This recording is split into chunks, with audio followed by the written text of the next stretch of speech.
Nagaa jirtu hordoftoota keenyaam kun qophii addaatiin. Qophii addaa keenya kan guyyaa irraa kana keessatti immoo tibbana qabxiin qormaata biyyaalessaa kutaa 12ffaa ifoomuunsaa ni beekama. Kanaaf qophii keenya addaa kana har'aa kana keessatti dhimma kana irratti kan xiyyeeffannee simbiraan geenyu. Isaaf immoo keessummaa biraan qabaam. Keessummaan koo itti gaafatamaa waajjira tajaajila qormaataaf madaallitii obbo Zannabaa Giiloo jedhamu. Isaan wajjin kan turtii taasifnu irra deebinee hanga xumura qophii keenyaatti nuuriin akka turtan kan sin affeerru obbo Zannabaan marii taasifnuuf yookiin immoo gaafiif deebii waliin taasifnuuf heeyyamuu ta'uu keessaniif ulfaadhaa galatoomaa isiniin jenna. Isinis galatooma kanarratti naaf affeeruu keessan baay'ee isin galatoomfadha. Haa ta'u seensaaf akka ta'u barana yoo xiqqaate barattoonni gara 845 fi 138 qormaata biyyoolessaa kutaa 12ffaa fudhatan. Isaan kana keessaa barattoonni 27,000 fi 267 dhibbeentaatiin gaafa laallu immoo 3.2 qofatu darbe. Manneen barnootaa waliin ol qabatee immoo manneen barnootaa 1,328 barataa tokkollee osoo hin dabarsin hafan. Kanaaf qabxiin kun hangana gadi bu'ama jedhamee eeggameera. Jalqabatti qabxii irratti yaada keessan kennaati san booda qabxiin kun dhugumatti akka kanaatti gadi bu'amee eeggameera. Egaa yoo ilaallu qabxiin kun baay'ee gadi bu'ee jira. Persentii 50 gadi harki caalu qabxiin isaa baay'ee akka biyyaatti yoo ilaaltu baay'ee gadi bu'ee jira. Kun akka keenyatti hin eegne. Waan eegamu miti. Maaliif yoo jennu bara darbe wanti kun beekamaadha. Qabxiin gadi bu'ee jira. Kanarratti hundaa'ee qophiin gahaan godhameera inni eegnee turre.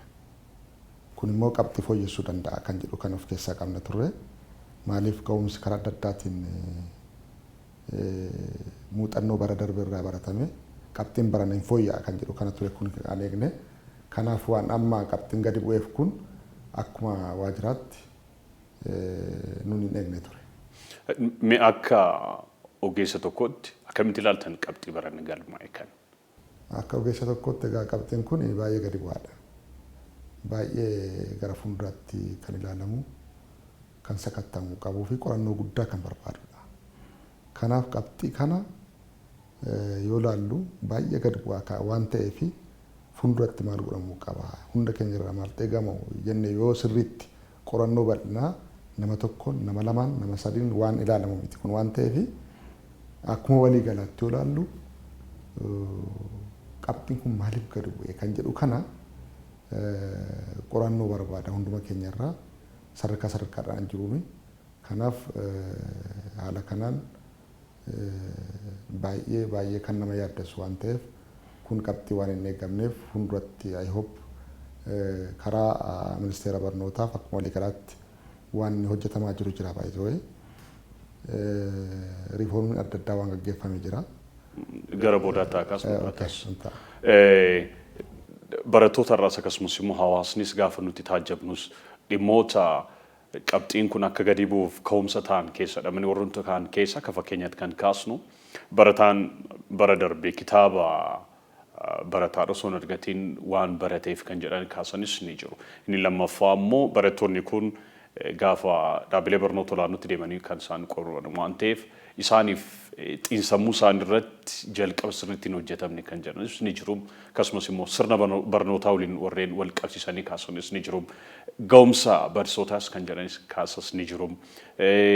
Qormaan illee ulfaataadha warreen jedhanii kaasanis ni jiru. Walumaa galatti garuu qabxiin kun akka inni gadi bu'uuf ka'umsi maal jettanii yaaddu akka keessanitti dhimmoota amma kaasne waliin wal qabatees ta'uu danda'a.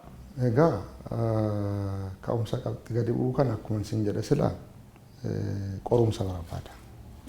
Bal'aadha wantichi qoratamuu qaba. Har'a lafumaa kaanee kana jechuun barbaannu waan akka dhuunfaattis yoo ilaalu barsiisaarraas waan eegamu, barataasaas waan eegamu, qaama warraarraas waan eegamu jira. Yaa ta'u garuu immoo kana itti immoo kan laalle gaaffii baay'ee jira. Fakkeenya ilaaluu dandeenya. Amma gaa mana barnootaa irratti barataa dhuunfaarraa barataa irratti garaagarummaatu jira. Kana ilaaluun ni danda'ama. Fakkeenyaaf manni barnoonni tokko tokko hundaaf hunda dabarsaniiru. Tokko immoo yoo ilaaltu kaan caafii gubbaarra jira, kaan immoo caafii gadiirra jira. Yeroo barnoota ilaaltu jechuudha. Kanaaf manni barnootaa inni kaan maaliif hunduma dabarsani? Fakkeenya mana barumsaa Odaa kan ilaaluu hin dandeenya, kan Oromiyaa keessa jechuudha, kan Buttee Aldaa ilaaluu hin dandeenya. Ni dabarsee jira. Kaan immoo akkuma ilaalte lakkoofsi isaa guddaa kan ta'e gara kuma tokkotti kan deeman immoo homaan dabarsine. Maaliif kan jedhu kana ilaaluu barbaachisaadha. Amma waan ati kaaste jira qormaata wanni kitaaba wajjin wal qabate waan ni ka'ee jira. Barsiisaa wajjin wal qabate waan ni ka'ee jira. Kanaaf manni barumsaa tokko yeroo hundaaf hunda dabarsu, manni barumsaa tokko immoo tokkollee waan dabarsine maalinni ka'umsi kan jedhu kana barataan of gaafachuu qaba. Barsiisaan barsiisa of gaafachuu qaba. Manni barumsaa kun of gaafachuu qaba. Maaliif manni barumsaa tokko caalmaatti hunda dabarse? Maalinni kan jedhu akka wanni itti qorannoon barbaada. Kana warra qoratuuf otoon dhiise gaariidha. Kanaaf har'a wanni hin jiru kitaabni waan hin galleef kan jedhamu baay'ee riifoormiin adda addaa jira kan hojjetamaa jiru. Kuni maalinni uumama isaatiin hunillee kan qorachaa jiru jira. Uumama isaatiin qorumsa mataasaa of danda'e tokkoffaa garaagarummaan kun maaliif uumame? Waan amma na gaafatte gaafa sirriidha baay'ee gaaffii ogeessa barnoota na gaafatte jirta. Isa kana qorumsaan qoratamee sadarkaadhaan ilaalamuu qaba. Kan biraa waa'ee xiinsammuu barattootaa irratti dhugaa dubbachuuf qormaanni kun otoo hin jalqabin dura karaa adda addaatiin hojjetama. Karaa weebsaayitii keenyaan, weebsaayitii feesbuukii keenya qabna, weebsaayitii karaa adda addaa googiliidhaan illee qabna. Karaa adda miidiyaa adda addaatiin seeminaara adda addaa qopheessaa turre. Biiroo barnootaa wajjin taane naannolee irraa waamame karaa adda addaatti wanti kun ergaan kun darbaa ture. Kun immoo bara darbees immoo akkasuma barattoonni odeeffannoo wal jijjiiranii jiran. Kanaaf xiinsammuu irratti sadarkaadhaan federaalaa kaasee hamma mana barumsaatti hojjetamee jira jechuudha kun. Kanaaf kun asirratti kana jechuun kan saayinsii irratti hundaa'e qorannoo bal'aa ani hayyoota afaan ka'a jedhee yaadda. Gama keessaniin fakkeenyaaf ammoo qormaanni bahe qormaata sirriitii barattoota kan dhugumatti kan madaalu. Egaa qormaanni asii yoo bahu akkuma beekamu qormaanni mataa isaatiin seera qaba. Seerattiin qormaanni baasamu jira.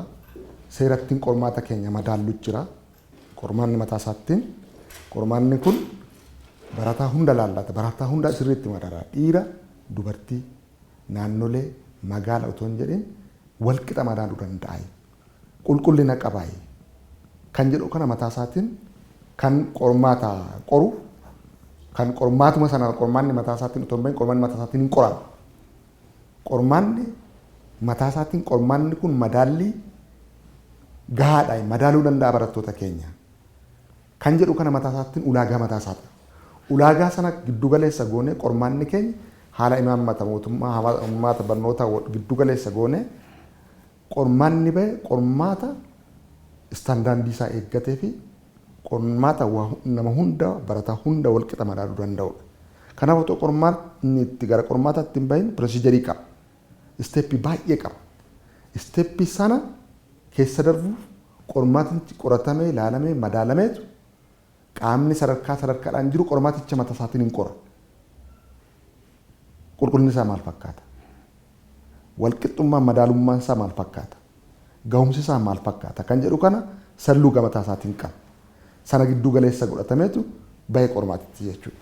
Kanaaf karaa qormaataa olaallu qormaaticha irratti sirriitti isteeppii qaba waan ta'eef baay'ee qormaata dura gara olmus waggaa tokko ol itti amana. Dhumarratti kan bahu qormaanni kun qormaata ta'ee gaaffiin tokko yeroo baay'ee madaalama jechuudha. Gaaffii tokko baasuuf olmus gara waggaa tokko irratti fudhatama jechuudha. Kanaaf nuni qormaata isaa irratti istaandaardii qormaata isaa irratti gahumsa isaa irratti walqixa madaalii irratti shakkii tokko illee hin qabnu. Kanaaf walumaa galatti garuu ka'umsi rakkina kana akka ogeessaatti akka tajaajila ta'uu danda'a. Maalitti ni yaaddan? Ka'umsa Kana egaa yoo ilaallu waan baay'ee of keessaa qabata. Baay'ee qabxiin barana dhufe kuni maaliif gadi bu'e akkasitti kan jedhu kanas ilaaluuni sirna qormaata dabaa dabarsaa kan achi as dhufe waggooti baay'ee achis qoraa dhufne kana ilaaluun barbaachisaadha. Maal ture? Akkamitti qoraa turre? Sirni qormaata keenya maal fakkaata kan jedhu kana ilaaluun barbaachisaadha. Baay'ee kan qormaata keessa akka biiroo barnootaa irratti si ilaallu akkuma walii galaatti ilaallu qormaata keessa hanna guddaa ture dhugaa dubbachuuf. Hanni sun immoo sadarkaadhaan seenee dha. Hanna jechuun maayizawee hanni akka hannan balleessina kan jedhamu akkuma qormaata kanatti ilaallu hanni guddaan cabe biyya kanarraa mootummaan hanna guddaa cabse yaadu akka kootti qabxii hatamu kana. Qabxiin mana barumsaatti hatamu asii ba'es hanna biraatu deema baay'ee. Hanna biyya kana keessatti dhumu kan cabsu barnoota kana. So hanna muummichi ministeeraas hanna balleessina biyya kanaa kan jedhu hanni guddaan cabe sirna barnoota keessatti qabxii hatamu. Kana egaa yoo ilaaltanii maaliif namni akkasitti wacaa ture? Maaliif waca fide yoo jennu mana barumsaa keessatti baay'ee barsiisaatu hojjeta duratti jechuudha. Barataaf hin hojjetamu, hojjetamee itti kenna. Barnoota qulqullinaa eegnu yoo jennu asumaatti barataa akkamitu gajjallaa kaasee ammarra keessatti darbaa kan jedhu ilaaluun barbaachisaadha. Kanaaf haalli kana duratti qoramaa ture gadhiisii ture. Haalli kanaan dura waggaa 4-5 dura kan ture gadhiisii ture. Akka fe'ee baalaa akka fe'ee galaniitu qoramuu xinnoo jabaan ture. Waggaa 2-3 asitti garuu akkataatti qoru riifoormii tootaalii ta'ee jira. Riifoormii sanatu fide. Riifoormii sanatu jijjiirama kana fide. Maayindiseetiin ijoollee keenya kan sirriitti ilaaluu qabnu namni keenya hubatu barataan keenya uummanni keenya hubachuu qabu ilaalchi barnoota keessa jiru namni barate hunduu yuunivarsiitii galaa kan jedhu kanatu uumeera hanne jechuudha. Qormaata hatuun qabxii hatuun barataa sammuu cimaa qabu qoratuu qabu darbuu qabu abdii kutachiiseera. Maaliif hanqa'ee baddaa hateera burandaa kan jedhu kana maayindiseetiin meentaalitii hannummaa barattoota keessatti uumee jira. Kanarraa kun ilaalcha gadhee fideera. Kanaaf amma namni hunduu waan eegu dura iddoo tokkotti harka 70 akka 80 olaaltu hin dabarsa. Yoo yuunivarsiitii galummoo akkuma argitan gara hojiitti yoo bobba'ummoo akkasuma argitan. Kanaan wal qabatee ka'umsi kanaa inni kunillee sirriitti qoratamee kan wanni ta'us qulqullinni isaa waan eegamee kana fide.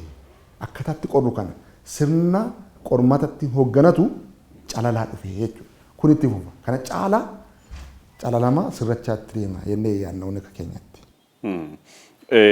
Fakkeenyaaf amma barataan yoo xiqqaate gara 3 tuqaadhaan baay'ee barataa xiqqoodha kan wanni ta'e. Dhiibbaan uumuu laata biyya irratti moo bu'aa qabeettanii yaaddame akka ogeessaatti yaada kana naa kaasame. Egaa yoo ilaallu barumsaa wal qabatee qabxiin kun darbuun kamtu dhiibbaa fida. Otooni sammuu kee malee otoo waa tokko hin beekin yoo dooktara taatu, hakiima yoo taatu, injiinara yoo taatu ati amma gaa qabxii kee malee yuunivarsiitii galtaa hin dabartaa waan addaatu jira. Injiinarri otoo waa tokko hin beekin fooqii ijaaru nama fooqii keessa jiru ilaali. Kan biraas ilaaluu dandeenya, hakiima ilaaluu dandeenya. Baay'ee qabatamaan hojii irratti si mudatee jira. Yoo amma gara hojiitti yoo ilaallu digirii qaba, barumsa qaba, beekumsa garuu yoo qabataman iskilii isaa immoo ilaaluu dandeenya, madaaluu dandeenya. Qabxii guddaa qaba garuu. Qabxii guddaa qaba. Yeroo dorgomu haqxee immoo gara iskiliitti yoo fiddu immoo kun eenyuun ajjeese jalqaba. Abbaa sana ajjeese kan koomiti qabxiin sun. Isa kanatu biyya miidha. Isa kana maaliidhaan ammauni baakloogii duriitu baakloogii kana duraatu nu rakkisaa dhufe malee inni amma riifoormiin amma gaggeeffamaa jiru nama qooda akaadaamik ekseleensii keessa kan galu gara akaadaamitti kan deemu kan piroofeeshinaalii ta'u addaan baasaa deema jechuudha. Imaammata keenya sirreessa. Baay'ee waggaa lama waggaa sadii waggaa afurii gara xaanuu keessatti kun sirra ta'e yaada tootaalee sirrachaa daandii qabachaa riiformiin barnoota keessa jiru biyya ijaaraa deemannee yaadna kun akkaataa amma deemuun kun biyya fayyada. Sammuu gara fuulduraatti biyyaaf yaadu qoodamuu qaba. Baay'ee biyya kana keessatti kan professional akaadaamiidhaan hojjetu kan iskiliidhaan hojjetu jira kan adda jira hojiin ogeessa adda addaa jira. Kan akka godhu godha. Amma maal hunduu duudeema maal ta'a yuunivarsiitiin galaalaalcha akkasii. Yoo achi bahu hojiin hin jiru. Argita hojii amma hojii biyya kana keessa jiru.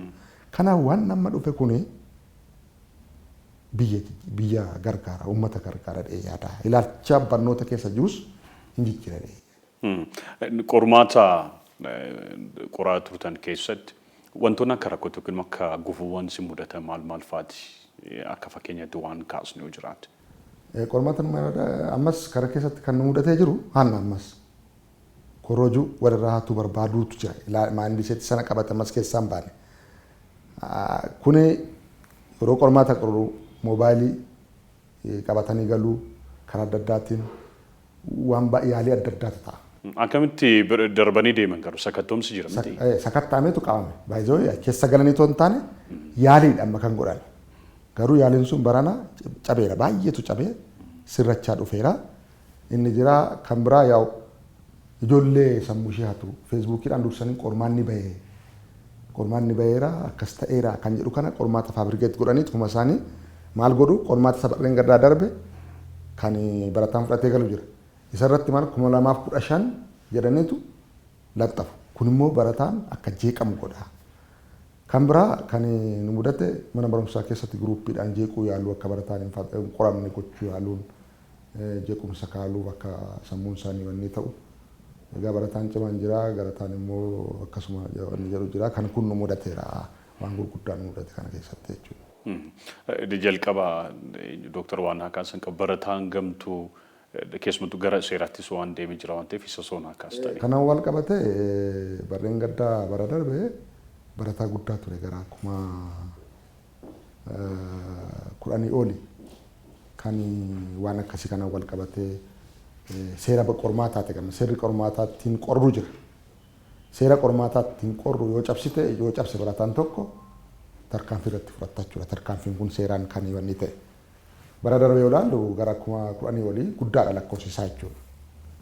Barana garuu 859 yoon daataa exactii yoon jechuu baadhee 859 qorata. So barataan maalirraa hubannaa barataan amma walirraa korrojuu haatuun kun amma hir'ataa dhufe baay'ee jijjiirama fide kana. Kanaaf nama barataa 859 irratti tarkaanfii fudhatameera. Kun immoo yaa seeraan kan jirudha. Ifatti kan achi mirkaneessanii nuuf fidanidha. Garuu immoo ilaallu garaagarummaa akka durii qormaata seera qormaata cabsuun irratti badaa dhufeera jechuun dandeenya jechuudha. Gara dhufu akkasuma hin deeme inni yaanna. Muuxannoo gaarii maal argattan? Egaa muuxannoo kan arganne gara fuulduraatti ammas kana caalaa barattoota keenya akkamitti qoruu dandeenya kan jiru kana haala amma qabatamaa as keessa jiru barana qorreen maal yoo goone kana caalaa fooyyessina. Tokko muuxannoo kana ammas qormaanni kun kana caalaa akka ga'umsa qabaatu. Kana caalaa immoo hir'ataa akka deemu waan amma barana arginu kun gara fuulduraatti akka dhufne ifin qormaata bara dhufu hybrid gar tokko onlaayiniidhaan qorra jenneerra gar tokko immoo akkuma ammaa qorra jenneerra hybrid onlaayiniidhaan qoraa deemna bakka lamatti ilaanna jechuudha bakka dhufutti kan yaadne jiru. Kanaaf kun kan irraa baranne irraatti waan amma nu rakkise kana already wanni isaa fixanii jiranii fidanii dhufanii dura qorumta isaa baay'ee isa barraa darbeerraa maal baranne barannaa maal barraa kan jedhu kana inni dhiyeessina uummataafis seeminaaraan qopheessina akkamitti fooyyessina kan jedhu isa dhufuu fi isinillee asirratti hirmaachuu fuulduratti yaada kana ibsuun barbaada asirratti. Kanaaf wanti guddaan argattan maal kan baranarraa qormaata barana fudhatameerra kan arganneerra isa dhufuuf immoo kana fayyadamuuf waan akkasii akka. Qormaata baranarraa kan arganne hanna hambisneerra jenna hanna guddaa hambisneerra inni yaadna. Bara dhufuuf immoo kana caalaa kana caalaa sirreessina jenneetu yaalla gara dhufutti. Maaliif kana jedhetti fakkaata. Yoo onlaayiniitti jijjiirre gara onlaayiniitti yoo fudhama waan baay'eetu sirrachaa deema jechuudha. Amma waan gatiitti baasnullee waa hundallee ilaalaa deemna. Kanaaf hawuun ammallee akkaataatti qorre kana akkaataatti qormaata hoogganne muuxannoo guddaa arganne. Qormaata hoogganuun baay'ee nageenya akkuma nageenyi namaa eegamu nageenyi qormaataa hin eegamu. Exam security jenna Ingiliffaan jechuudha. Nageenya qormaata eegne kana caala nageenya qormaata eegne haala qormaatatti bushinu muuxannoo guddaa argannee jirra. Haa ta'u kana dura gaafa barataan qabxii gadaanaa fidu carraawwan adda addaa tuukaamaaf namni qabxii digirii qabu yookiin digirii gara yuunivarsiitii galchuu qabu yuunivarsiitii gala. Kaan immoo akkuma sadarkaa isaatti kolleejjii sanbooda ogummaa garaagaraa keessatti. Kanaaf barattoonni baran qabxii gadaanaa fidan kun carraan gara fuulduraa isaanii maali laata? Carraan akka qormaataatti yookaas ingirii qormaata amma keessa jiru ala nagaafachaa jirta. Kan akkuma waliigalaatti biiroo federaalaa qormaata barnootaa keessatti waan kana kaasu waa sadiiti. Tokkoffaa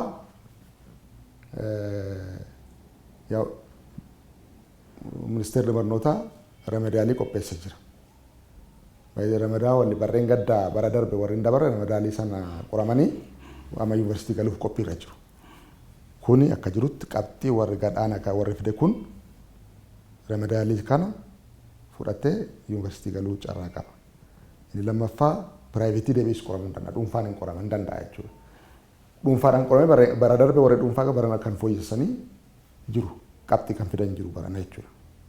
Inni kaan immoo ogummaaf teeknikaa galuu hin danda'a jechuudha. Waan sadii irratti hirmaachuu hin danda'a. Ogummaa teeknikaa akkuma bara darbe baay'een isaanii ogummaaf teeknikaa galan isaan kunis ogummaaf teeknikaa galu jechuudha. Kana sadaniin carraa qabu.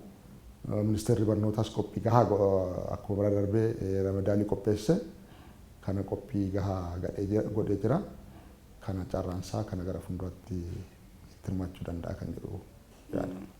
Akka ogeessaatti yoollee wanni jechuu baate remediyaalii galuun kun bu'aa buuseera laata barattootaaf? Bu'aa buuseera. Maaliif bu'aa buuseera jennu of course qaama barnootaa keessa waan laallatu ta'ullee bu'aa buusuu isaa maalinni qabxii fooyyessaniiru. Qabxii isaanii fooyyeffatanii warri yuunivarsiitiif qophii ta'an jiru amma. Maaliif tiitoorii fudhatanii baratanii maal jedhaniitu qabxii isaanii fooyyessaniiru. I hope inni jijjiirama guddaa fidee jedhee yaada. Bu'aa guddaa qaba. Furmaanni gara fuulduraa maal ta'uu qabeettanii yaaddan? Egaa furmaanni gara fuulduraa kan jedhee yaadu qormaata wal qabate nun akka qormaata biyyoolessaatti ammas qormaata kana istaandardii isaa eeguudha. Qormaanni kun kana caalaa akka fooyya'ee dhiyaatu kana caalaa akka barataa madaalu gochuudha. Kan itti aanu immoo egaa furmaanni guddaan barataarra barsiisaarra warraarra. Barataan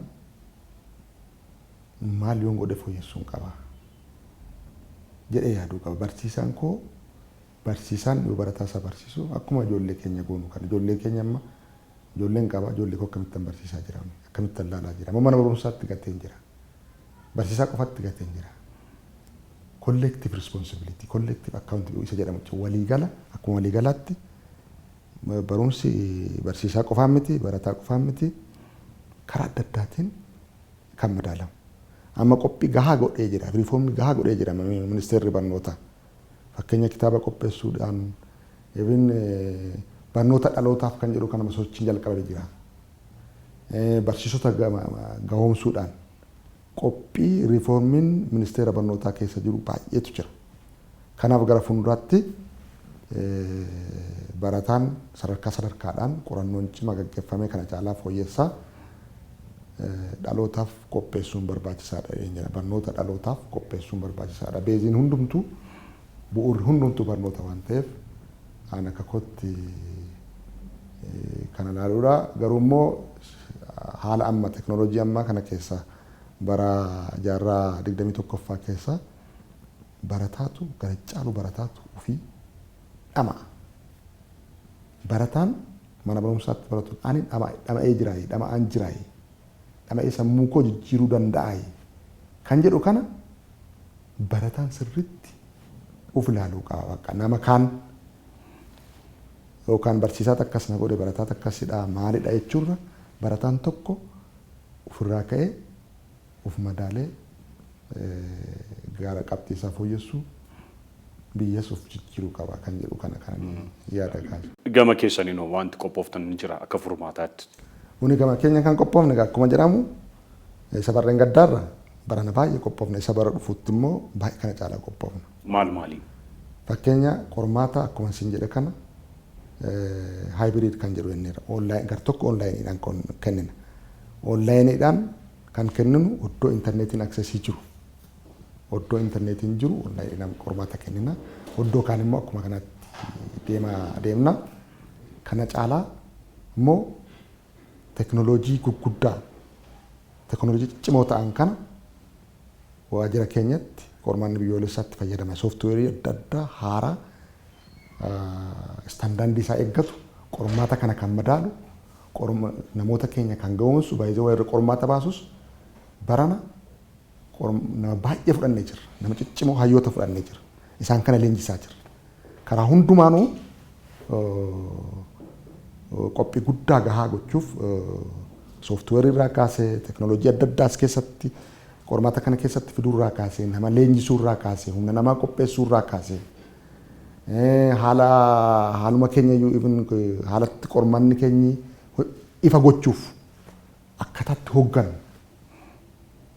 miidiyaa adda addaatiin akkaataatti miidiyaa qormaata kana akkuma waliigalaatti akkaataatti hoogganu sadarkaasaa illee addunyaa kan ilaallatuun sadarkaa sanatti qophaa'aa jirra jechuudha. Kanaaf akka qormaata akka waajjira keenyaatti waan guddaatu hojjetamaa jira jechuudha. Egaa hannes haa ta'u rakkoolee garaagaraa yeroo tokkotti dhabamsiisuun ni danda'ama garuu rakkisaa ta'uu danda'a. Walumaa galatti garuu rakkooleen bara mudatan bara dhufuuf immoo akka isaan hin mudanneef yookaan xiqqeessuuf eenyurraa maaltu eegama? Maatii ta'uu danda'a, isinirraa ta'uu danda'a, warra sirna barnootaa baasu ta'uu danda'a, barsiisota ta'uu danda'a, barattoota ta'uu danda'a. Kanaaf walumaa galatti eenyurraa maaltu eegama? Egaa kun gaaffii sirriidha. Gaaffii yaada gaariidha. Kanarraa kan eegamu jalqaba qormaanni sammuudha. Barataan mataa isaatiin ilaalcha hateen yuunivarsiitii gala hateen qabxii fida kan jedhuuf keessaa baasudha. Isaa baruu salphaadha.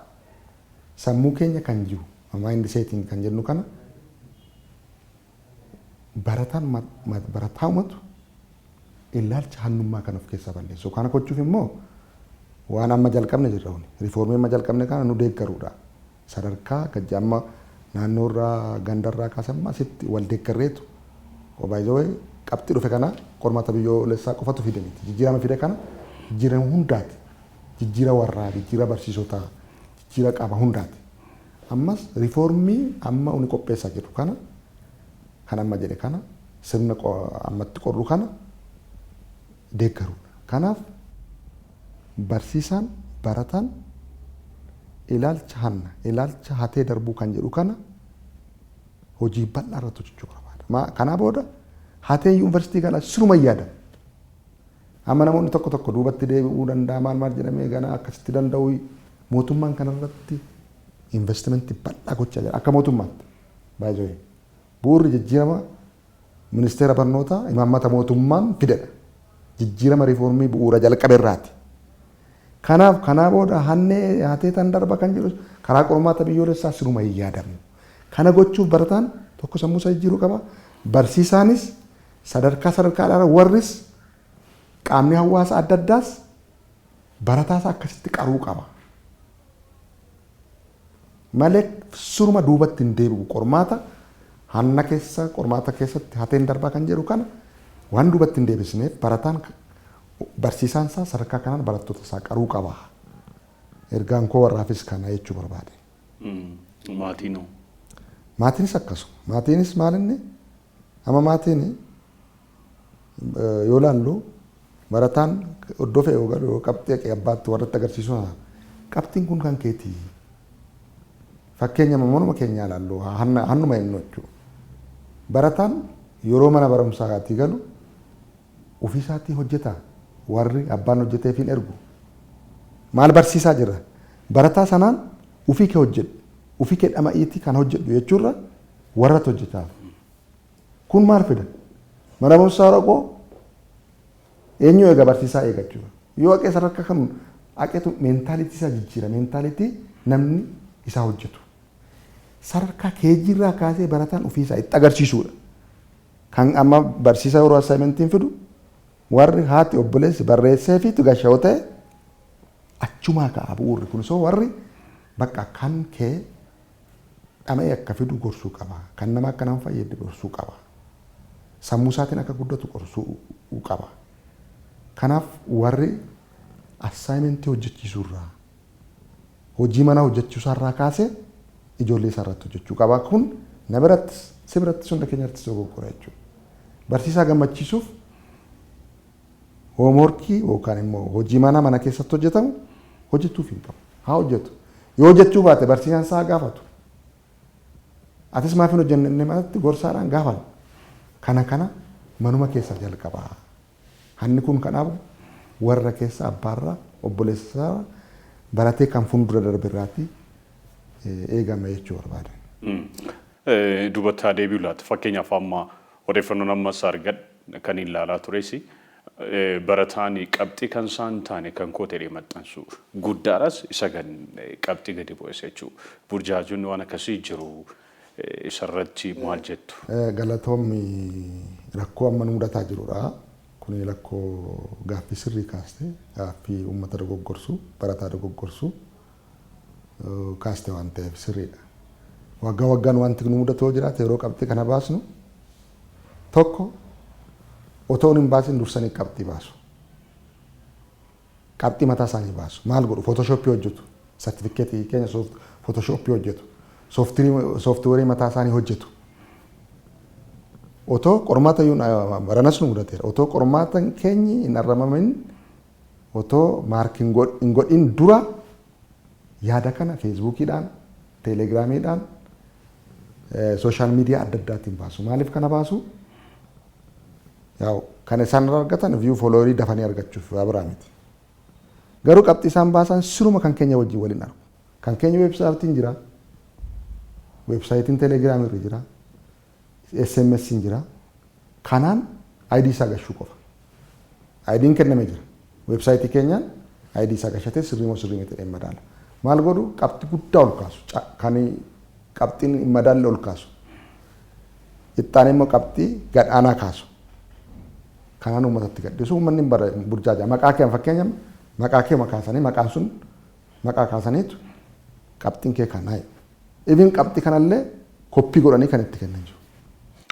Maalirraa argatu fakkeenyaaf amma qabxii nani hin finne tokko ol kaasee maxxanse yookiin immoo gad godhee maxxanse maaliin faayidaa argata? Isaan tokkoffaa kan faayidaa barbaadan fooloorii argachuuf waan biraan miti. Fooloorii argachuu yaa'u karaa viyuu kana waan xixiqqaa kana sassaabanii waatti argachuudha. Kanarraa homaan argatan. Waggaan akkasuma waan ta'eef isaan barattootas karaa biraa immoo kan namoonni karaa adda addaas immoo gara biraatti faayidaa adda addaa argatan waa baay'ee ta'uu danda'a akka tiimiidhaan ajandaa mataa isaanii baatanii waan tokko kan barbaadan jiru fakkeenya giruuppiidhaan kan teelegiraam giruuppiidhaan kan gadhiisan jiru. Kun immoo ajandaa biraa uumuu jeequmsa ta'uu danda'a siyaasa ta'uu danda'a. Kan beekuu qabnu gara siyaasaatti soroo jijjiiran jiru waajjira kana kun waa siyaasaan ilaallatu.